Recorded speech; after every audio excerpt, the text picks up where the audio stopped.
Gracias por continuar junto a nosotros en la primera emisión de Informa TVX. Estamos ya en el segmento de entrevista, martes 12 de septiembre. Como lo he anticipado, ya está conmigo María Angélica Paniagua, directora nacional de Educación de Jóvenes y Adultos del Ministerio de Educación. Y con ella hablaremos en estos 30 minutos de las políticas de educación permanente en jóvenes y adultos en nuestro país. María Angélica, bienvenida. Bueno, muchas gracias por este espacio. Gracias a usted por tomar la invitación y estar con nosotros esta mediodía. Me gustaría que iniciemos la entrevista, María Angélica, con esto.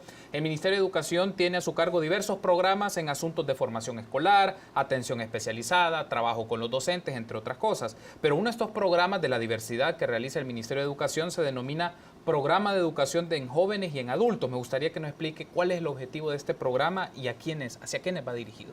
Bueno, el Ministerio de Educación tiene diferentes niveles educativos. Dentro de eso está una dirección que se llama Dirección Nacional de Educación de Jóvenes y Adultos, y ahí tenemos, digamos, una diversidad de esfuerzos para atender especialmente a esa población de 15 años en adelante. Esa es nuestra población objetivo, porque el resto de la población, digamos, de las edades desde los 0 hasta los 14 años, el Ministerio tiene otra oferta destinada para ellos en los diferentes centros educativos, pero esta específicamente, con esta visión, el objetivo fundamental es, primero, asegurar el derecho a la educación de la población joven y adulta que por diversas razones no pudo ir a la escuela o no culminó su proceso educativo.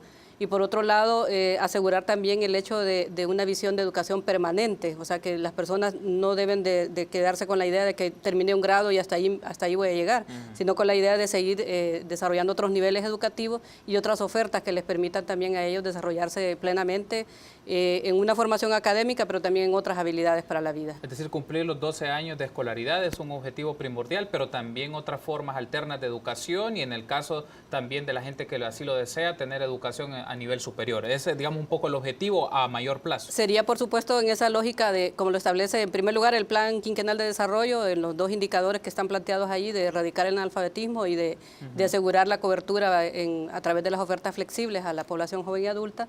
Y en el último plan de El Salvador Educado, que está uno de los desafíos que habla de 12 años de escolaridad. Entonces, esta dirección, digamos, tiene la posibilidad de contribuir a asegurar que se logren esos 12 años de escolaridad en la población salvadoreña, porque atendemos población de 15 años en adelante que nunca tuvo la oportunidad de la escuela o que no hizo un grado académico. Entonces, podemos llevarlos hasta el nivel de bachillerato con toda la oferta que tenemos disponible. Entiendo que este programa está sobre la base de la denominada Política Nacional de Educación Permanente para Jóvenes y para Adultos, que se ha mencionado por diferentes instancias y autoridades del Ministerio de Educación. Me gustaría, María Angélica, que nos comente cuáles son los recursos que dispone esta política y las acciones particulares que han venido trabajando en los últimos años. La política, bueno, para empezar, la política es por primera vez que el país tiene una política de educación de jóvenes y adultos. Ha sido un esfuerzo importante que llevamos con diversos actores que trabajamos en el tema de jóvenes y adultos. Hay universidades, ONGs, iglesias y una serie de actores importantes que están contribuyendo en este tema. Y para este esfuerzo contamos con los recursos que nos asignan cada año de los fondos de GOES, tanto para el programa de alfabetización como para las modalidades flexibles, que entre los dos pueden sumar alrededor de más de 9 millones que estamos ejecutando para poder atender a esta población. Dentro de los ejes de trabajo de la política está planteado, por un lado, formar a los docentes, o sea, como parte de la estrategia de mejorar la calidad de la oferta que desarrollamos. Un aspecto importante es la formación docente. Incluso hasta proponemos la posibilidad de crear una carrera universitaria que permita que haya maestros y maestras que estén con toda la capacidad instalada para trabajar con jóvenes y adultos. Ese es un tema que todavía lo estamos trabajando, porque no es lo mismo trabajar con niños y niñas que trabajar con jóvenes y adultos. El maestro tiene que estar preparado para poder desarrollar ese proceso y para eso requiere una formación específica, que sí la estamos garantizando con modalidades flexibles a través de la certificación de docente, pero la idea sería llevarla a un nivel de una carrera universitaria, que es un reto que tenemos todavía. Otro eje tiene que ver con las propuestas pedagógicas que estamos desarrollando para esta población, porque el trabajo con jóvenes requiere de otra dinámica, de una oferta diferente, de materiales diferentes, y eso implica también tener todo un diseño curricular, digamos, adecuado para esta población y materiales adecuados para ello. Al momento también trabajamos con población con discapacidad. Requerimos entonces el trabajo especializado con materiales para el lenguaje de señas para las personas sordas o el braille para las personas con discapacidad visual o material adecuado también para personas con discapacidad intelectual. También dentro de la propuesta de la política se ha integrado el tema de atención a pueblos originarios, que es una deuda también que tenemos como país a esta población, no solo para enseñarles a leer y escribir, sino también la posibilidad de llevarlos a otros niveles educativos. Entonces es parte de los esfuerzos que la política tiene planteado, y también la población en contexto de encierro. O sea, las personas que están, jóvenes y adultas que están en los diferentes centros penitenciarios que tiene el país, cuentan también con una oferta específica para su atención y la coordinación desde el Ministerio para lograrlo. Me mencionaba que para ejecutar toda esta serie de actividades estamos hablando de un presupuesto de 9 millones de dólares. Esto es para el año 2017. ¿La tendencia ha sido esa misma monto aproximado o ha venido al alza, ha venido a la disminución? ¿Cuál ha sido la tendencia de eso? En algunos años hemos tenido un poquito más de recursos, pero casi se ha mantenido, digamos, en los últimos años el mismo presupuesto. Esperaríamos en los próximos años tener un poquito más de recursos. Este tema de los recursos es bien complicado.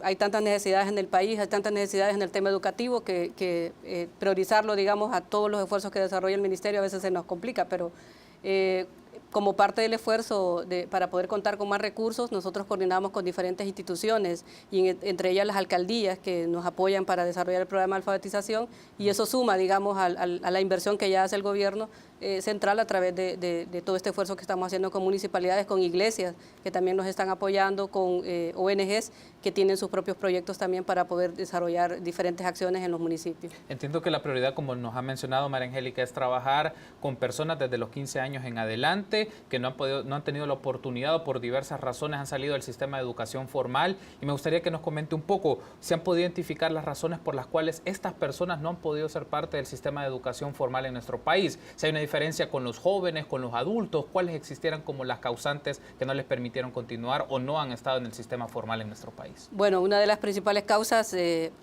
consideramos, empezando por el tema del analfabetismo, son causas estructurales, o sea, de políticas que no priorizaron la atención a esta población en su debido momento. Muchas de las personas que se integran al programa de alfabetización nos dicen, bueno, por cuestiones económicas yo no me podía movilizar a una escuela, la escuela quedaba muy lejos, o mis papás decidieron que yo no fuera a la escuela, especialmente las mujeres, porque tenía que quedarme en la casa haciendo oficios domésticos, o el niño dedicarse a las tareas también agrícolas para que los padres pudiesen tener los recursos necesarios para sobrevivir. Por otro lado, el tema cultural, en el caso de las mujeres también, los padres preferían que fuera el hijo a la escuela y no la hija, entonces eso hizo que muchas mujeres se quedaran en condición de analfabetismo, y eso, según datos de la DIGESTI, en el año 2007, el 61% de la población que no sabía leer y escribir era mujer. Y eso, en nuestro caso con el programa de alfabetización, no es casualidad que la mayoría de la población que atendemos son mujeres. Casi el 70% de las personas que participan en nuestro círculo de alfabetización son mujeres. Eso nos da la pauta de que estamos, digamos, abordando el tema. Sin embargo, tenemos también hombres, o sea que tampoco decimos que los hombres no participan, sino más bien cómo poder equilibrar ese proceso que fue injusto, digamos, por el caso de las mujeres, y que podamos ellas también tener acceso a la educación. Otro tema tiene que ver en los temas más recientes que el país ha enfrentado, el tema de la violencia en algunas zonas. Algunos jóvenes han dejado la escuela por alguna situación de esas. Nos ha implicado entonces tener una oferta diferente para ellos a través de tanto de las modalidades flexibles que atiende tercer ciclo de bachillerato, un proyecto que le llamamos flexibilización de la educación, que ha sido parte del esfuerzo de las medidas extraordinarias. Estamos atendiendo a los jóvenes hasta en los cantones o en los caseríos donde haya más posibilidades de poderlos atender, para que no haya ninguna dificultad de movilización por parte de ellos y que eso sea una situación que no les permita seguir estudiando. Pero el factor fundamental en el caso de los jóvenes ha sido el tema económico. O sea, ellos nos manifiestan cuando hacemos el llenado de su ficha de por qué dejó de estudiar. La mayoría expresa que ha sido por la necesidad de trabajar. Los jóvenes y adultos ya son padres y madres de familia. Muchas de ellas son madres solteras, entonces tienen que dedicarse a su familia y a sus quehaceres del hogar para poder desarrollar también su vida familiar con sus hijos o hijas que ellos tienen. Y eso ha sido, digamos, como los factores fundamentales que han originado que digamos que haya una cantidad de personas que no aprendieron a leer y escribir, o algunas que no terminaron su bachillerato o su tercer ciclo. Me llama mucho la atención cuando usted hablaba de uno de los grupos que vale la pena discutirlo con un poco más de detalle, porque quizás para la opinión pública no necesitan ser priorizados o ser personas que reciban beneficios de políticas sociales o educativas. Usted mencionó el grupo, por ejemplo, de personas privadas de libertad. ¿Cómo es el trabajo que se tiene ahí? Esto es interesante porque la gente puede dar, no, la prioridad debe ser personas que están fuera de los centros privados, pero son sujetos de derecho como cualquiera de nosotros. Evidentemente hay prerrogativas que han perdido por la condición en la que se pueden encontrar, pero no el tema de la educación. ¿Cómo se trabaja en los centros penales? Sí, en primer lugar porque somos una institución garante del derecho a la educación, entonces cualquier persona que requiera el servicio lo tenemos que dar. Claro. Y en ese sentido el Ministerio tiene maestros pagados dentro de los centros penales, o sea, hay escuelas dentro de los centros penales que son administrados con docentes del Ministerio de Educación y con coordinación con las autoridades de educación también que tienen los centros penales. Ahí se atienden desde primer grado hasta bachillerato, o sea que hay toda una diversidad también de ofertas para ellos. No hay excusa para que ellos digan no tengo tiempo para ir a una clase porque ellos están ahí en el centro penal y hacemos todas las coordinaciones con las autoridades de los centros penitenciarios para poder articular con las otras acciones que ellos tienen que desarrollar con estas personas. ¿Eso es en todos los centros penales o tienen en unos en particular? Digamos que de los 19 centros o 21 centros que tiene digamos el justicia, hay 19 centros que tienen tienen escuelas, digamos. En 17 Sí, creo que 17 centros educativos, si mal no recuerdo, tenemos la oferta de modalidades flexibles, que es otra oferta diferente a la que se desarrolla en el centro educativo, porque son atendidos, digamos, con nuestra metodología, claro, con materiales adecuados para esa población y van, digamos, desarrollando todas sus habilidades y obteniendo el grado igual que cualquier otra persona. ¿Desarrollar las medidas excepcionales afectó a este trabajo con las personas privadas de libertad o siguió con la normalidad que estos programas tienen? Son diferentes, o sea, porque los que están dentro de los centros penales tienen una atención dentro del centro penal. Okay. Los que estamos atendiendo en los 26 municipios del Plan El Salvador Seguro son personas que abandonaron la escuela por diversas razones y que ahora les estamos ofreciendo esta oportunidad, acercando el servicio educativo, atendiéndolos también con psicólogos, porque tenemos atención psicoeducativa, el Ministerio de Educación tiene también atención psicosocial a la familia y a los maestros y a los mismos estudiantes, y también habilidades para la vida. O sea, el proyecto, digamos, de atención a la población en los 26 municipios lleva una serie de esfuerzos complementarios e integradores para poder desarrollar y sacar al joven de esa condición. Otra de las problemáticas que me gustaría que hablemos un poco, María Angélica, es cómo se trata el asunto de la sobredad, sobre todo con los jóvenes, con estas personas que tienen más edad de la que y no pueden cursar o no han llevado años lectivos de manera establecida. Por ejemplo, tomo datos del censo escolar que son publicados por el Ministerio de Educación. Para el año 2016 se registraban 117.656 jóvenes con sobredad en educación básica y media, y el departamento que tenía más sobredad era San Salvador, con poco más de 23.000. ¿Cómo trabajan en este programa de educación de jóvenes y adultos este caso de la sobredad? Bueno, eso es parte de las ofertas que tenemos dentro de las modalidades flexibles. Ahí explicar, el Ministerio de Educación a través de esta dirección tiene alfabetización, sí, que atendemos a personas con sobredad, ya prácticamente debieron haber estado en escuela hace 60 años y no lo lograron por las situaciones ya mencionadas. Sí. Entonces tenemos ese programa, y las modalidades flexibles tiene también diversas ofertas, dentro de ellas la educación acelerada. Y esta va especialmente para este tipo de población, que en periodo, digamos, de 6 meses, una persona puede obtener un grado. A través del desarrollo de esta oferta, los estudiantes que ya tienen sobredad pueden someterse, digamos, o integrarse a este proceso. Pero también tenemos una estrategia que nosotros le llamamos prueba de suficiencia, que cualquier persona que no haya terminado un grado o que quiera tener un grado mayor del que tiene en ese momento y que ya su edad ya no le da para estar en el sistema regular, se puede aplicar una prueba. Desde primero hasta bachillerato tenemos esas pruebas diseñadas, y si pasa las 4 materias básicas, obtiene el grado académico por el cual se aplicó la prueba. Por ejemplo, si una persona tiene 20 años, debió haber estado ya en bachillerato a esa edad, o ya debió haber estado iniciando la universidad, sí, pero no terminó su 6º grado. Entonces, a sus 20 años, él se somete a una prueba de 6º grado, y si la pasa, él puede optar a una prueba de 9º grado, porque nosotros le llamamos los cierres de nivel, de que son 3º, 6º y 9º grado, sí, y sí, si pasan las 4 materias, se puede también someter a 2º año de bachillerato. Si por madurez la persona va desarrollando ciertas habilidades, o sea, ya no es lo mismo un niño o una niña que está en la escuela, que está desarrollándose todavía algunas áreas de su desarrollo emocional y psicológico también. En el caso de los jóvenes y adultos, ya son personas con cierta madurez, que han adquirido ciertas competencias que les permite también someterse a estas pruebas. Entonces, esa es parte de la oferta que tenemos para lograr superar este tema de la sobriedad. Y luego también tenemos sedes de modalidades flexibles que se desarrollan los fines de semana. Sí. Para la población que trabaja durante la semana o que no puede ir a la escuela regularmente. Entonces, el sábado, domingo tenemos sedes que atienden a esta población en todos los municipios prácticamente casi del país. Tenemos que hacer una pausa, María Angélica, pero me gustaría que al regresar en el segundo bloque toquemos esta modalidad de educación flexible, en qué consiste, qué resultados les ha generado y la población con la cual ustedes trabajan. Permítanos una pausa, volvemos en minutos.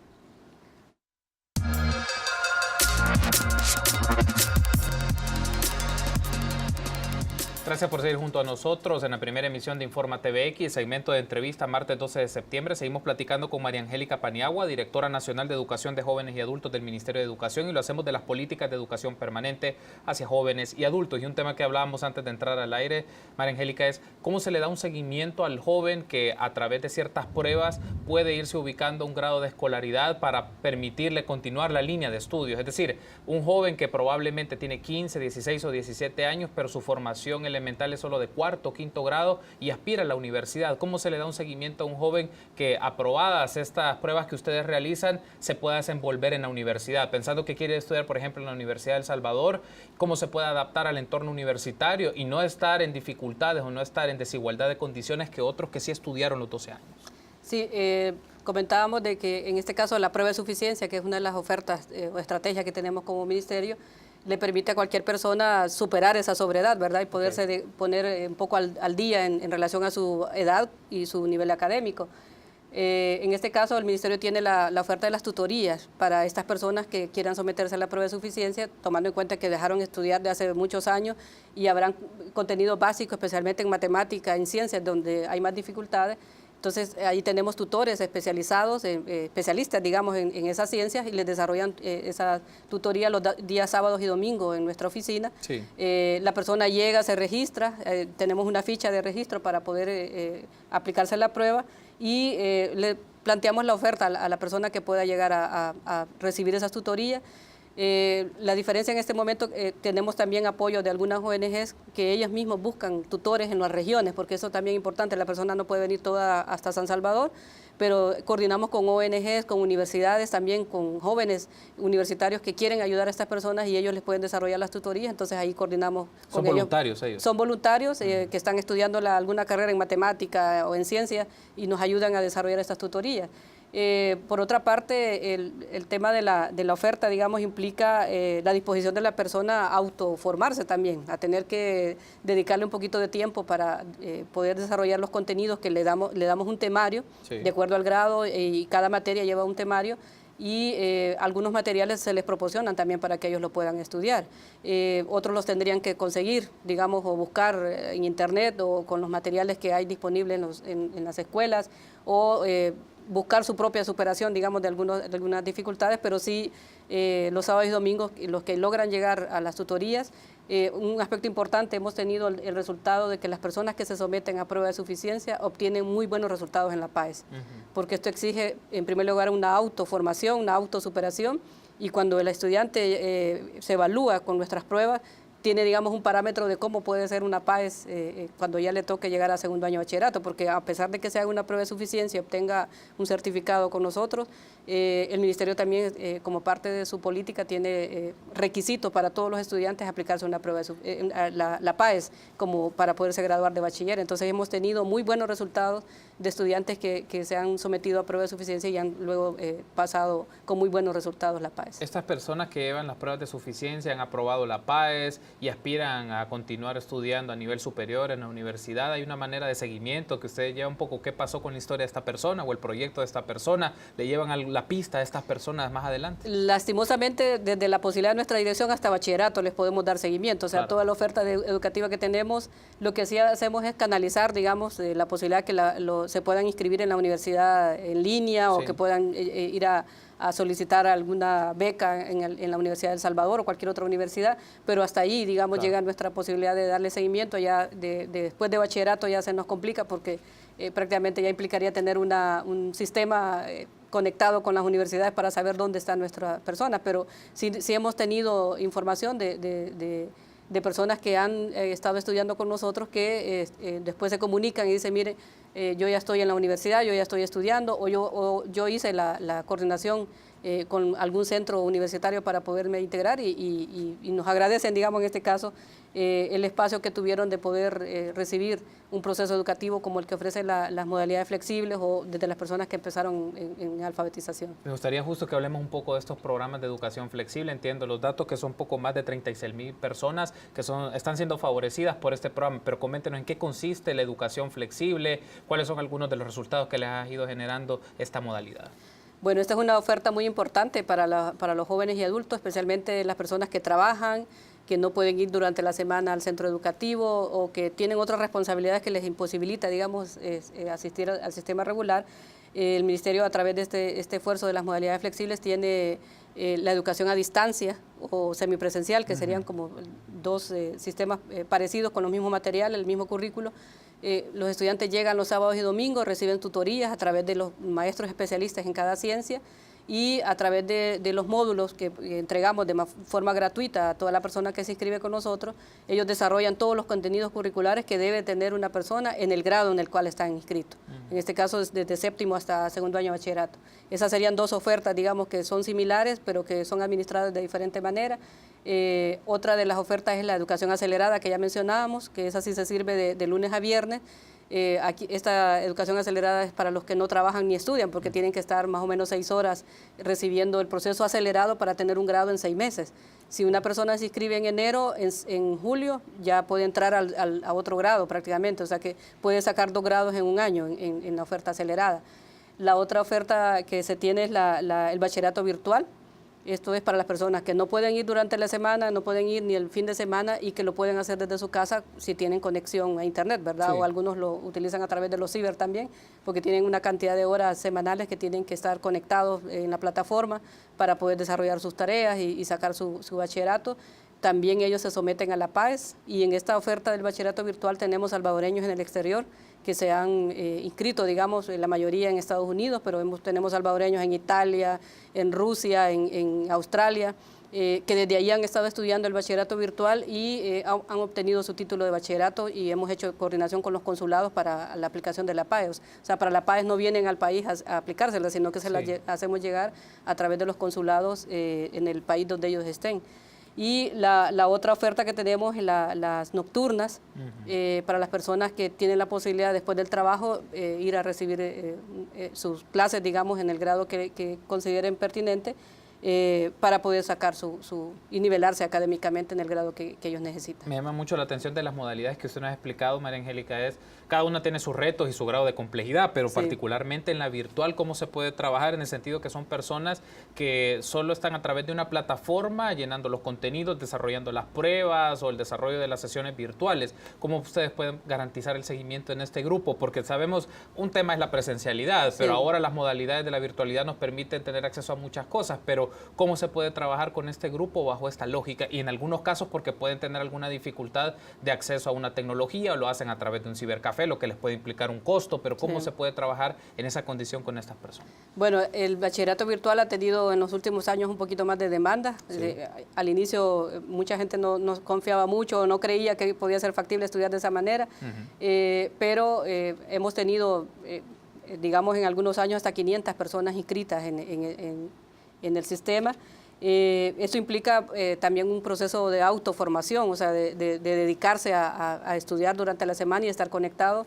Hay tutores especialistas en cada una de las ciencias que están dándole seguimiento a cada persona y con ellos mantienen una comunicación más permanente. Digamos, el tutor de ciencias, por decir algo, deja tareas, deja actividades que tiene que desarrollar la persona, entonces tiene que estarse comunicando con el tutor para poder desarrollar las actividades que se le han indicado en la plataforma o según el programa de actividades evaluativas, para que las presente, si tiene alguna duda las pueda solventar con el tutor, o de hacer grupos, digamos, incluso entre los mismos estudiantes de la sección que se ha organizado para poder atenderlos. También estos estudiantes se someten a prueba de suficiencia, o sea, una forma de medir si realmente, o sea, de ver si la persona que está inscrita en línea es la que está sometiéndose al proceso, les aplicamos pruebas. según el grado en el que estén. O sea, si ya en segundo año es la PAES, o sea, tienen que ir a la PAES. Entonces, si la persona no estudió como debería de ser o no fue ella la que estuvo desarrollando el proceso, en la PAES no va a salir bien, entonces no va a pasar el grado.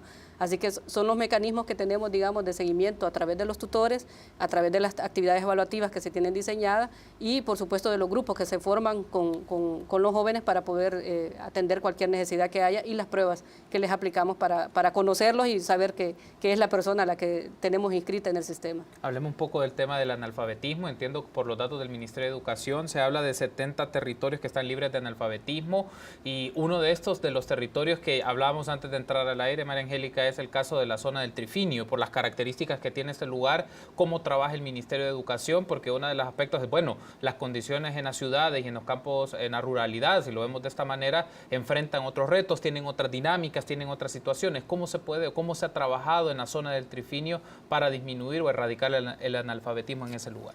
Bueno, en primer lugar, comentarle que el 8 se hizo la celebración del Día Internacional de la Alfabetización. El presidente estuvo presidiendo el acto, donde damos a conocer cuánto hemos avanzado en este tema. Son más de 297.000 personas que hemos alfabetizado desde el año 2009 a la fecha. Y como parte de los resultados también haber declarado ya 70 territorios libres de analfabetismo. Son 69 municipios y la zona protegida del Trifinio, como usted mencionaba. En esta zona, prácticamente como converge en Guatemala, Honduras y El Salvador, sí. La declaramos libre de analfabetismo después de haber alfabetizado al 96% de la población que estaba en esa condición de analfabetismo, con esfuerzos, digamos, articulados con los actores locales del territorio.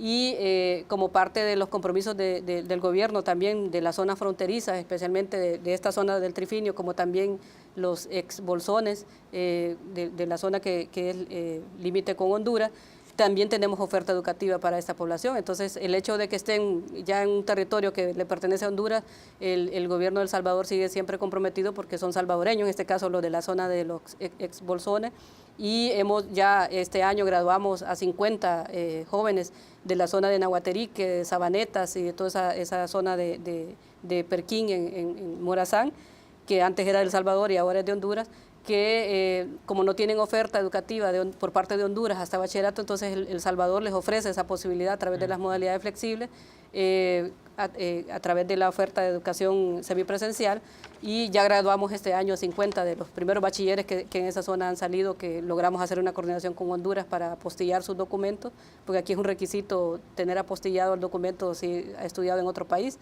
Entonces, el Ministerio de Educación también ha dotado de útiles escolares a personas, a los niños que están en esa zona y otros apoyos, digamos, que se han estado desarrollando para garantizar en primer lugar el derecho a la educación, no importa la nacionalidad, y luego toda la oferta que podamos darle para que ellos puedan seguir estudiando. Un aspecto que me llama la atención y lo revisaba un poco de la información disponible en el sitio web del Ministerio de Educación sobre este programa de educación de jóvenes y adultos es que plantea una de las metas, y lo cito textualmente: articular la educación de jóvenes y adultos con programas de formación para el trabajo, para la especialización laboral y el desarrollo comunitario. Me gustaría que nos comente un poco sobre eso, Angélica, cómo se puede observar en la práctica este tipo de intervenciones o lograr esta meta, sobre todo, para la formación del trabajo se puede ver, tener competencias para desenvolverse en un mercado laboral, pero particularmente para el desarrollo comunitario. ¿Cómo se puede trabajar con esta población con las cuales ustedes se vienen desenvolviendo en los últimos años para desarrollarlos en la comunidad? Personas activas de la comunidad, ciudadanos, ciudadanas que se puedan desenvolver en función de ciertos valores y de ciertos patrones. Bueno, con estos esfuerzos estamos hablando de que la persona, en primer lugar, le estamos garantizando su derecho a la educación, le estamos desarrollando ciertas habilidades para que se desarrollen plenamente como personas y sujetas de otros derechos. Y dentro de eso está el tema de la participación ciudadana, o sea, cómo una persona que ya sabe leer y escribir ahora se integra a las juntas directivas de su comunidad, porque antes no lo podía hacer. Cuando elegían a alguien en la junta directiva, como no sabía leer y escribir, esa persona no podía ser electa, porque no podía ni siquiera poner su nombre o firmar.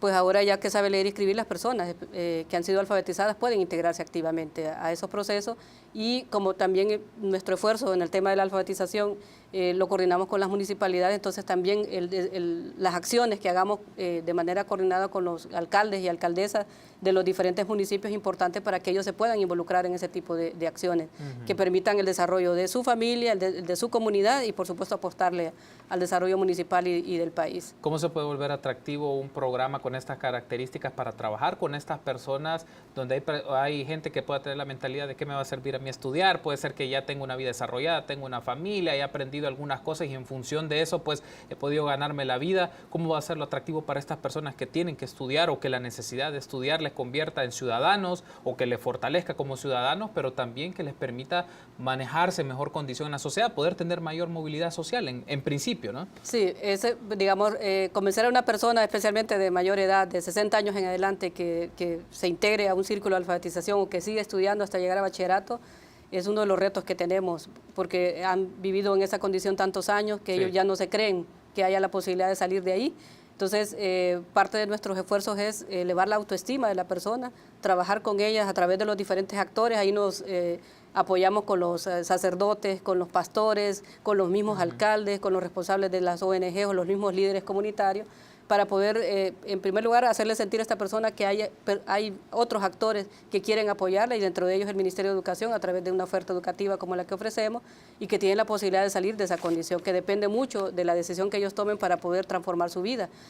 Muchas de las personas que han aprendido a leer y escribir nos dicen, ahora yo veo la luz por segunda vez, o porque cuando nacimos la vimos, pero el no saber leer y escribir para ellos ha sido estar en la oscuridad por muchos años. Entonces, ver la luz por segunda vez implica tener la posibilidad también de sentirse como persona, de poder contribuir al desarrollo de su comunidad, siendo parte de las acciones que la comunidad puede desarrollar para mejorar sus condiciones, de ir a hacer gestiones, de cambiar su empleo, en algunos casos de las personas que a veces trabajan en fábrica y les exigen un grado académico de bachillerato para poder movilizarlas a otra responsabilidad, pero porque no pudieron estudiar en su debido momento no lo lograron. Muchas personas buscan las ofertas flexibles para poder mejorar su condición salarial también, o tener la oportunidad de un mejor empleo en otro lugar. O el simple hecho de una persona aprender a leer la Biblia, que esa es otra de las cosas que les hace sentir, digamos, ya desarrollándose plenamente, porque ahora puede ir a la iglesia, no solo oír lo que dicen, sino leer ella misma el texto bíblico que se esté dando en ese momento, o no ser sujeta de personas que las engañan porque las hacen poner la huella en documentos que ellos no saben qué es lo que les están diciendo ahí que están cediendo, y una serie de situaciones que le permiten a la persona el acceso a la educación, transformar su vida. O sea, nosotros somos un medio nada más para que ellos puedan generar esos cambios en su vida personal y, por supuesto, contribuir en el desarrollo de la familia y de la comunidad. Una de las expresiones que me ha comentado en este ejemplo, Angélica, es con los adultos mayores. Me pongo en el otro escenario, con adolescentes o jóvenes entre los 13 y 14 años, que su opción o su única salida o la posibilidad que ellos tomaron en cuenta fue la de las pandillas. ¿Cómo se puede hacer atractivo para esto, para que los jóvenes regresen a la escuela, que vean que la educación y la formación puede ser una mejor salida para su proyecto de vida? ¿Cómo trabajar con este grupo? Bueno, ahí nos corresponde como ministerio hacer un trabajo muy fuerte con los docentes, para empezar, porque el que está día a día con ellos o los fines de semana con la oferta flexible, tiene el primer vínculo, digamos, con este joven para convencerlo de la necesidad de que se salga de esa situación en la que está y que pueda cambiar su vida a partir de que puede tener oportunidades diferentes si logra terminar de estudiar y desarrollarse, digamos, en otras habilidades que él pueda adquirir.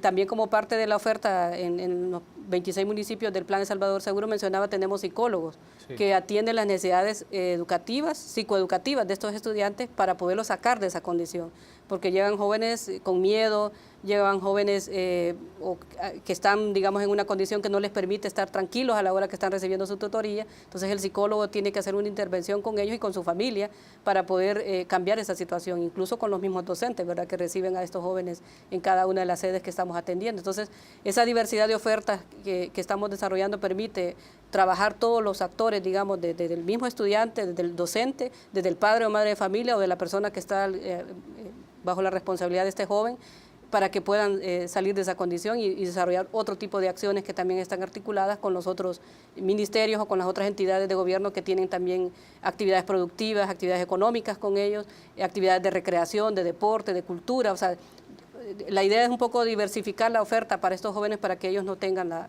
la posibilidad de regresar a eso que estuvieron en algún momento y que no encontraban un sentido a su vida, y que ahora con una oferta educativa y otras ofertas que desarrolla el gobierno en estos municipios, le podamos abrir las posibilidades a estos jóvenes para que cambien y transformen su vida. Perfecto, María Angélica, un bueno, gusto. Muchas gracias por a habernos ustedes. acompañado. Bueno, mucho gusto. Gracias por haber estado con nosotros. Nos acompañó María Angélica Paniagua, directora nacional de Educación de Jóvenes y Adultos del Ministerio de Educación. Permítanos una pausa. Volvemos en instantes. Gracias.